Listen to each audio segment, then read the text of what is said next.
Hello friends, welcome back to Shreshta kitchen. నేను మీరవలి. ఇవాళ ఎగ్తోని ఒక మంచి రెసిపీ చూపిస్తున్నాను. మనం నార్మల్గా ఎగ్తోని ఫ్రై లేదా కర్రీస్ లాంటివి చేసుకుంటూ ఉంటాం కదా రెగ్యులర్గా. ఇవాళ గుడ్డు ఎల్లిపాయ కారం చూపిస్తున్నాను. గుడ్డు అంటే నార్మల్గా కుట్టి చేసుకునే గుడ్డు కాకుండా గుడ్డును ఉడికించి చేసుకుంటాం అనమాట. ఈ రెసిపీ కొంచెం డిఫరెంట్గా ఉంటుంది, అలాగే టేస్ట్లో అయితే సూపర్ అనమాట. నెక్స్ట్ లెవెల్ ఉంటుంది టేస్ట్. వేడివేడి రైస్లోకి అలాగే రోటీలోకి కూడా సూపర్గా సెట్ అవుతుంది. ముందుగా ఈ గుడ్డు ఎల్లిపాయ కారంలోకి ఎల్లిపాయ కారాన్ని ప్రిపేర్ చేసేసుకుందాం. ముందుగా నేను ఇక్కడ ఒక చిన్న రోల్ యూస్ చేస్తున్నాను. ఇందులోకి ఒక 10 నుండి 15 వెల్లుల్లి రెబ్బలు వేసుకుని బాగా దంచేసుకుందాము. ఇలా కచ్చాపచ్చాగా వెల్లుల్లిపాయలని బాగా దంచుకున్నాక ఇందులోకి కారంని ఉప్పుని వేసుకొని మరొకసారి దంచుకోవాలి. ఇందులోకి చూడండి, నేను ఒక 2 స్పూన్స్ అంతా కారంని నేను ఇక్కడ యూజ్ చేస్తున్నాను. ఆ తర్వాత కొంచెం సాల్ట్ కూడా వేసేసుకొని ఇదంతా కూడా స్పూన్తోని ఒకసారి బాగా ఇలా మిక్స్ చేసుకొని ఇలా బాగా దంచేసుకుంటే సరిపోతుంది. ఆ తర్వాత ఇందులోకి కొంచెం వాటర్ యాడ్ చేసుకొని బాగా మిక్స్ చేసుకొని ఒక పేస్ట్ లాగా దీన్ని మనం రెడీ చేసుకొని తీసేసుకుందాం. చూస్తున్నారు కదా, ఈ విధంగా మనకు ఈ గార్లిక్ పేస్ట్ అయితే మనకు రెడీ అయిపోయింది. ఈ ప్రాసెస్ మీరు మిక్సీ జార్లో అయినా కూడా చేసుకోవచ్చు, ఈజీగా అయిపోతుంది. ఇప్పుడు నెక్స్ట్ ప్రాసెస్ క్లియర్గా చివరి వరకు చూపించేస్తాను. వీడియో ఎక్కడ కూడా స్కిప్ చేయకండి. స్టవ్ మీద ఒక కడాయి పెట్టేసుకొని కొంచెం ఆయిల్ వేసుకోవాలి. ఇక్కడ నేను ఒక 1 స్పూన్ అంత ఆయిల్ వేసేసుకున్నాను. ఆ తర్వాత నేను ఇక్కడ గుడ్లను ముందుగానే ఉడికించి తీసేసుకున్నాను. ఒక 5 ఎగ్స్ని నేను ఇక్కడ వాడుతున్నాను. ఎగ్స్ని మంచిగా కట్ చేసుకొని ఇందులోకి యాడ్ చేసుకొని బాగా మిక్స్ చేసుకుంటూ ఫ్రై చేసుకోవాలి. కొంచెం ఈ ఎగ్ అంతా కూడా బాగా రోస్ట్ అయ్యి కొంచెం గోల్డెన్ బ్రౌన్ కలర్లోకి వచ్చేంత వరకు చక్కగా వీటిని బాగా ఫ్రై చేసుకోవాలి. మంటను లో ఫ్లేమ్లో పెట్టుకొని ఈ ప్రాసెస్ చేసుకోవాలి, లేదంటే అడుగు మాడిపోతుంది. మీద నుంచి కొంచెం కారం ఉప్పుని చల్లుకొని ఒకసారి బాగా ఇలా మిక్స్ చేసుకుంటూ ఫ్రై చేసుకుంటే మనకు ఈజీగా ఇదంతా కూడా బాగా రోస్ట్ అయిపోతుంది. ఇలా రోస్ట్ చేసుకొని తీసుకోవడం వల్ల మనకు టేస్ట్ అనేది సూపర్ టేస్టీగా వస్తుంది, చాలా బాగుంటుంది ఈ ఎగ్ ఫ్రై. ఇలా బాగా మిక్స్ చేసేసుకొని దీన్ని సపరేట్గా ఒక ప్లేట్లోకి తీసేసుకుందాం.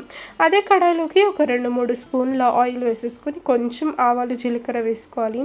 ఆవాలు జీలకర్ర కొంచెం చిట్పట్లాడాక ఒక 2 పెద్ద సైజ్ ఆనియన్స్ని ఇలా చిన్నగా చాప్ చేసుకొని తీసుకున్నాను. ఇలా ఉల్లిపాయలు అన్నీ కూడా ఆయిల్లో వేసుకొని బాగా ఫ్రై చేసుకోవాలి. మంటను హై ఫ్లేమ్లో పెట్టుకుంటే ఈజీగా అయిపోతుంది, ఈజీగా మగ్గిపోతుంది ఉల్లిపాయలు. అలాగే కరివేపాకు కూడా వేసుకొని కొంచెం ఒక 2 పచ్చిమిర్చిని కూడా ఇలా విరుచుకొని వేసేసుకున్నాను నేను ఇక్కడ. ఇలా కరివేపాకు, ఉల్లిపాయ, పచ్చిమిర్చి ఇదంతా కూడా బాగా వేయేంత వరకు ఇలా బాగా మిక్స్ చేసుకుంటూ ఫ్రై చేసుకోవాలి. ఉల్లిపాయలు చక్కగా మగ్గి కొంచెం బ్రౌన్ కలర్లోకి వచ్చేంత వరకు బాగా మగ్గించేసుకుంటే సరిపోతుంది. చూస్తున్నారు కదా, నాకైతే ఇక్కడ ఉల్లిపాయలు మంచిగా రెడీ అయిపోయాయి, మగ్గిపోయాయి. చూస్తున్నారు కదా, ఈ కలర్లో వచ్చాక నెక్స్ట్ ఇందులోకి ఒక 1/2 టీ స్పూన్ అంత పసుపు వేసుకుని బాగా మిక్స్ చేసేసుకుందాము.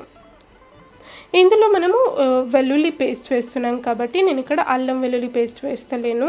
ఇలా నేను వెల్లుల్లి కారంని వేసేసుకుంటాను అనమాట. చాలా టేస్టీగా ఉంటుంది.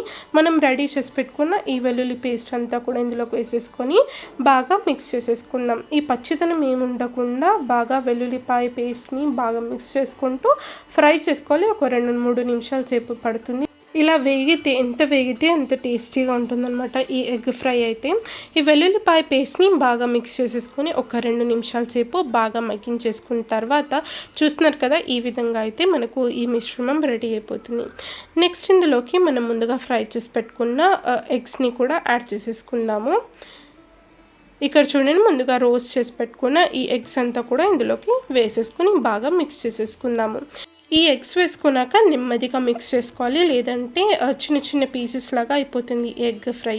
అలా కాకుండా ఇలా పెద్దగానే ముక్కలు ఉండాలంటే ఇలా నెమ్మదిగా మిక్స్ చేసుకుంటే సరిపోతుంది. మనకు టేస్టీ గుడ్డు వెల్లుల్లిపాయ కారం అయితే రెడీ అయిపోతుంది. ఎంత ఈజీగా చూస్తున్నారు కదా, చాలా సింపుల్గా ఉంటుంది. వేడి రైస్లోకి అద్దిరిపోతుంది. అలాగే మీ నుంచి కొంచెం కొత్తిమీర కూడా చల్లేస్తున్నాను. తప్పకుండా ఇది ట్రై చేసి మీకు ఎలా కుదిరిందో నాతో కామెంట్ సెక్షన్లో షేర్ చేసుకోవడం అసలు మర్చిపోకండి. ఈ వీడియో నచ్చితే వీడియోని లైక్ చేయండి. మన ఛానల్ని సబ్స్క్రైబ్ చేసుకుని వారు ఇప్పుడే సబ్స్క్రైబ్ చేసుకుని పక్కనే ఉన్న బెల్ ఐకాన్ కూడా ప్రెస్ చేయడం వల్ల నేను పెట్టే ప్రతి ఒక్క వీడియో మీకు నోటిఫికేషన్ వస్తుంది. ఈ వేడి రైస్లో సర్వ్ చేసుకొని తింటూ ఉంటే అసలు అమృతం అనమాట, అంత టేస్టీగా ఉంది. తప్పకుండా అందరు కూడా ట్రై చేసేయండి. మరిన్ని టేస్టీ రెసిపీస్తో మళ్ళీ వచ్చేస్తాను. అంతవరకు నేను Meeravali, signing off. Bye bye.